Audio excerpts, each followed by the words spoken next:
Time to correct a mistake. I woke up from a dream, and in the dream, the person said it's okay to have power. And when thinking about that, I thought to myself, yeah, that's okay, and that's very nice, well, all very well and good, but what about the wrong type of power? There's a time and a place for everything. But sometimes it's inappropriate to exercise one power over another because it would be like using a wrench instead of a tin can. A wrench instead of a can opener to try to open a can. I mean, the wrench isn't designed for that. It's a tool designed to do what wrenches do, work on nuts and bolts and whatnot, but can opener is what's designed to open a can. So you use the right tool for the right job, and a tool is a power. It's the power of leverage, Archimedean leverage principle. So in that sense, I can see why it's okay to have power, provided it's the right one. Otherwise, you'll go nuts using the wrong tool. And that's what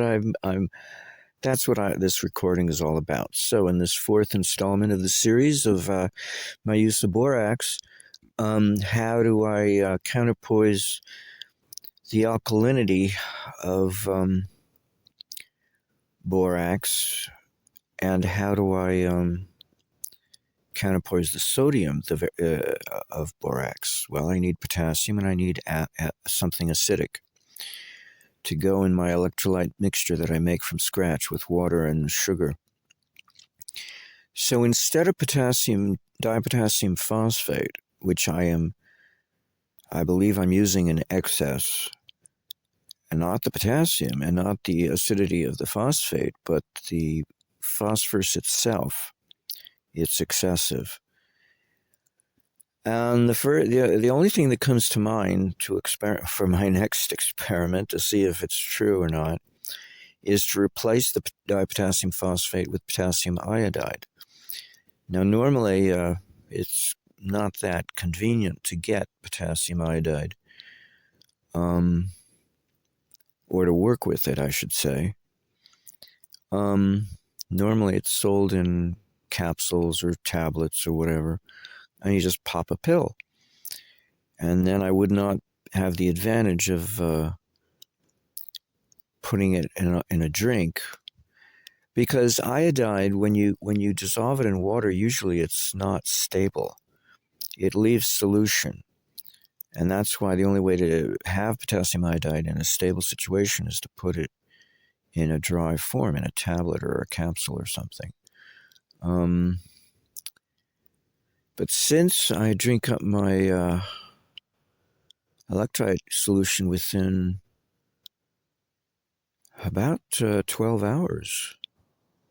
Yeah, I make a new bottle about once every 12 hours. I'll have to consider doing that, or 24. It's either 12 or 24. I'll have to consider doing that. All right, I might do that. I might try to do that. I bought sodium iodide once. You know, there may be a problem with potassium iodide. I can't remember what the problem is.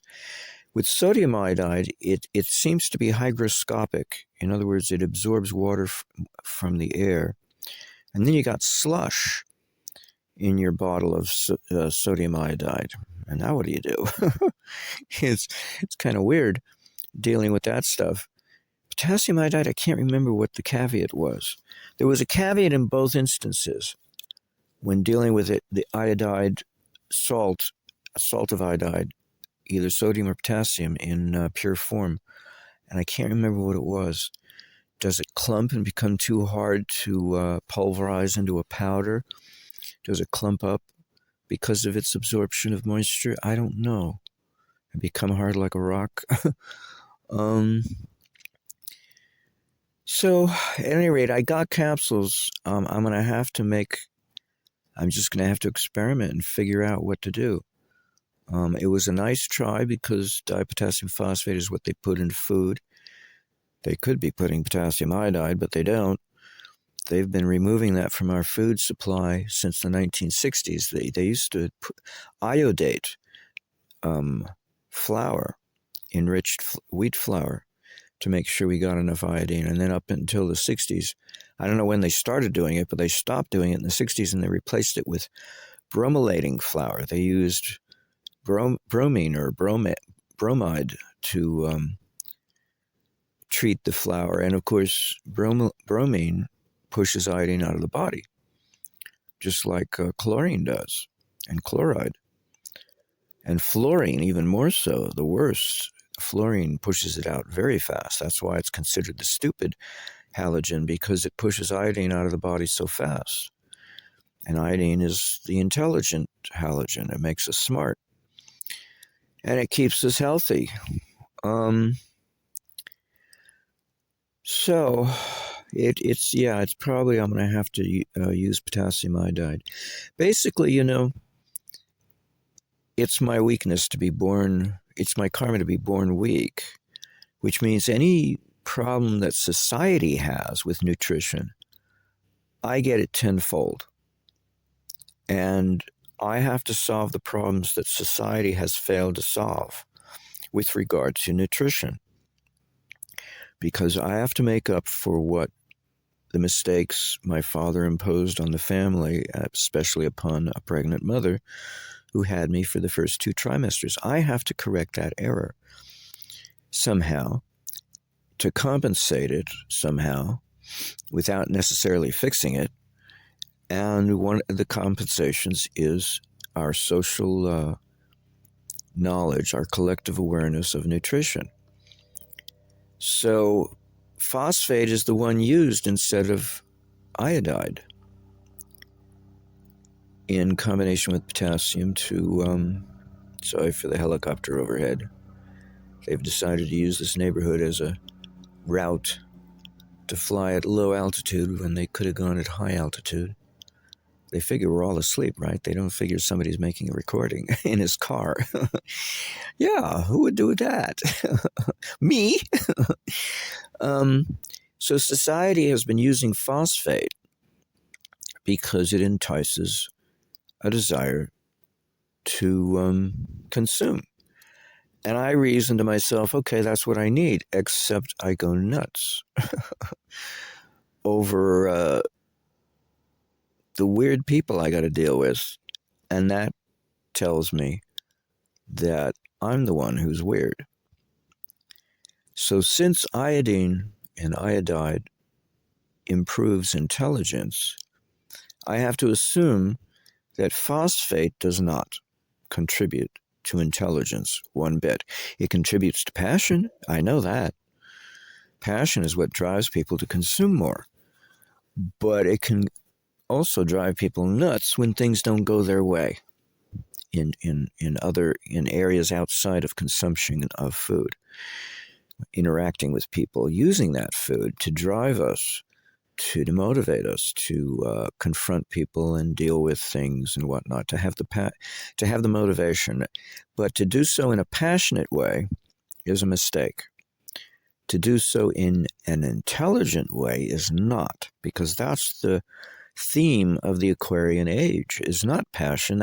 Passion was the theme of the Piscean age that is coming to a close. It's coming to a head is what it is. And meanwhile, it's still dominating the scenery, but it'll end like overnight. And then we'll be left with the Aquarian theme that is still growing and will take 2,400 years to reach its apex before it gets collapsed and replaced by what comes before. What is it? The age of Capricorn comes after Aquarius. But right now, it's the Aquarian age that we're coming into. So I have to use potassium iodide instead of dipotassium phosphate. I got to find some way to figure out how to redo my electrolyte water drink, so that it has the appropriate potassium compound to counterpoise the salt, which is intended to counterpoise the borax and to counterpoise the borax. Now, there won't be any acidity in potassium iodide. It's an alkaline compound, unlike dipotassium phosphate, which is slightly tart. So, I might have to add citric acid in addition to potassium iodide. I've done that before when creating a recipe for making my pea into lemonade. I was lazy. I didn't want to juice lemons, so I just put citric acid in, and it was perfectly fine. It worked fine. I was already adding sugar, high quality Terminato raw sugar, so I might have to add both two ingredients. When I take out the dipotassium phosphate, I may have to replace it with potassium iodide and with citric acid. That might, in fact, I'm wondering if I get if the problem I was having with potassium iodide was that it clumps when it absorbs moisture every time you open the bottle to take out a little bit and leave the rest for later. In order to prevent that clumping, maybe I need to add citric acid powder to the potassium iodide right away when I first get it.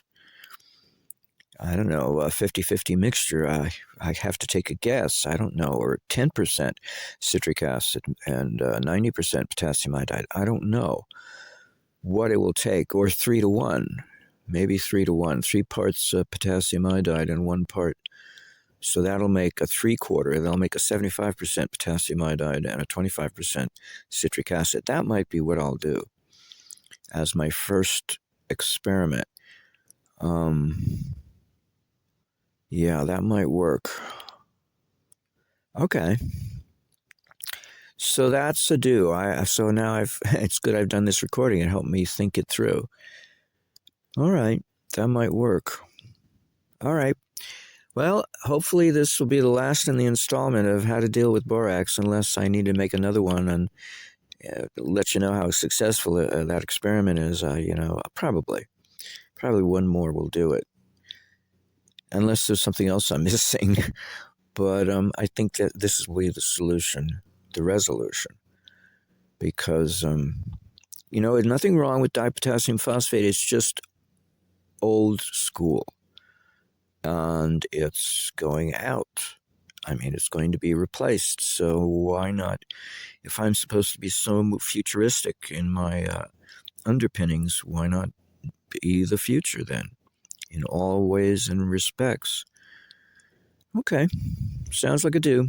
Till next time, happy trails to you until we meet again. And it's Roy Rogers and Dale Evans saying good night and goodbye. Whatever. I can't remember what they did on that TV program. Oh, if you may not be old enough to know Roy Rogers TV series on TV. I read about them. They didn't have children of their own. I guess there was a problem, right? So they wanted a family, so they adopted 12 kids. Oh, can you imagine? Well, when you're a wealthy celebrity, you can afford to have a dozen kids to take care of, and they probably had a nanny or two and a butler or whatever, but that's a lot of kids. Keep Dale Evan, keep Roy and Dale happy. You see, isn't that the whole point of having kids? Keep them happy. Whatever.